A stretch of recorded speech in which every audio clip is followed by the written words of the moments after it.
Hi everyone, welcome to your weekly tech update, the show that explores the newest, coolest, and sometimes mind-boggling side of tech available on the interwebs. I'm your level 89 warrior, Ray McNeal. Coming up in the program today, Plume's Wi-Fi extending pods are now available for purchase. In this week's movie news, Emma Watson stars in a new sci-fi thriller that I cannot wait to see, and in this week's What The, a couple uses a stun gun on a Walmart greeter. Sounds like something right out of Idiocracy. All that and much more coming up on your weekly tech update next.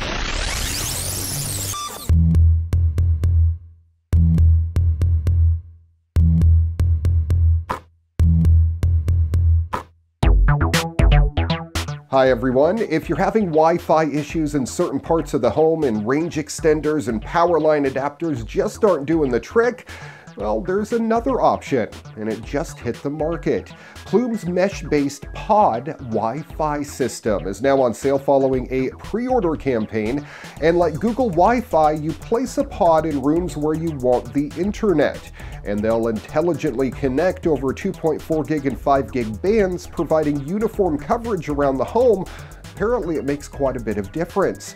You just plug each Plume pod directly into a power jack and connect one to your modem at $179 for 3 pods. Plume's system is significantly cheaper than the other options, but Plume does recommend that you put a pod in each internet-connected room.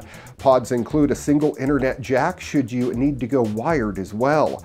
Plume says its adaptive Wi-Fi is faster than most systems because the signal can jump across multiple backhaul channels between pods rather than just one like a regular router or extender.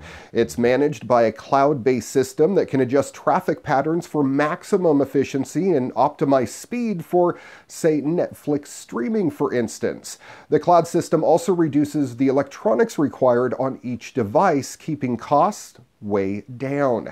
You can now order pods for $69 a piece, $179 for that 3-pack I was telling you about, or you can get a 6-pack for $329. From Plume's online store, you may even get a price break every once in a while. Shipping will take about 3 to 4 weeks, depending on what part of the world you live in. In this week's green news, the Danish city of Aarhus is on the cusp of becoming the first city in the world to use energy created from household wastewater and sewage to power its water treatment facilities. The Marcellusborg water treatment plant expects to generate more than 192% of the energy it needs to run the plant itself, which supplies fresh water to about 200,000 nearby residents.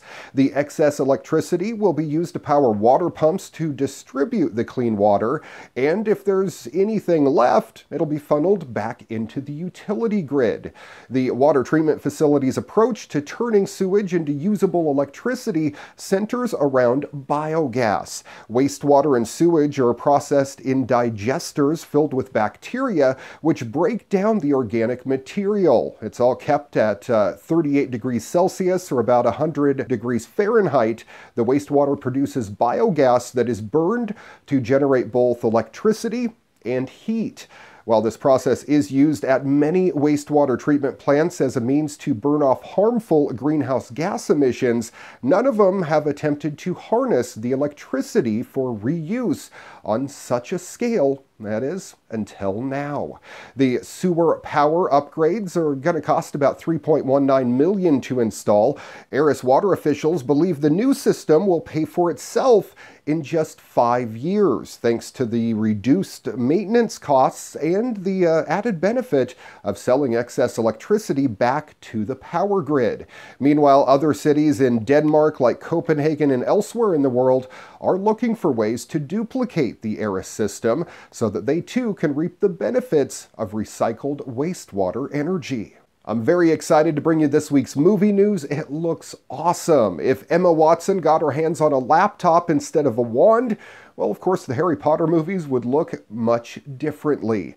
Emma is starring in a new sci-fi thriller with an American accent, by the way, that starts out like Facebook and then graduates to something much, much darker. Here's the full trailer. How would you describe what the circle is to, say, your grandmother? It's the chaos of the web made elegant. Speed round, Paul or John? Early Paul, late John. Mario or Sonic? Early Sonic, late Mario. Needs of the society or needs of the individual? Should be the same. You're most scared of? Unfulfilled potential. I am a believer in the perfectibility of human beings. When we are our best selves, the possibilities are endless. At the circle, there isn't a problem that we cannot solve.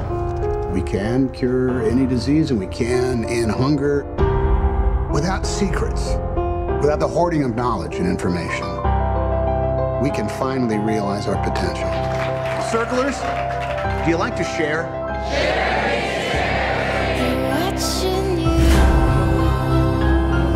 We will see it all. If it happens, we'll know. Imagine the human rights implications. There needs to be accountability. What is this? The circle has the power to change everything. It's only our lies that get us in trouble. Things we hide. We care about everybody you care about. Because knowing is good, but knowing everything is better.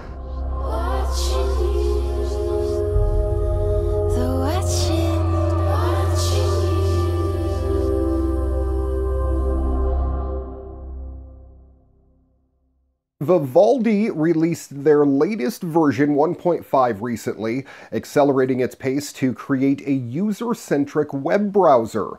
If you haven't used it yet, Vivaldi gives you a unique ability, a first for browsers, in fact, to control the color of smart home lighting through browsing.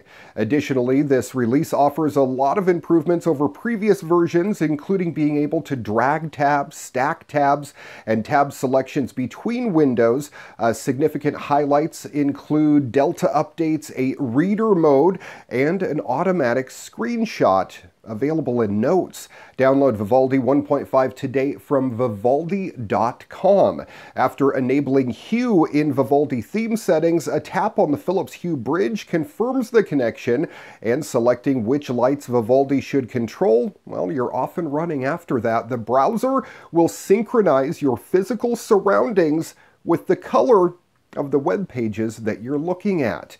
With this light bulb moment, Vivaldi opens the door for new opportunities for seamless integration between the browser and the physical space.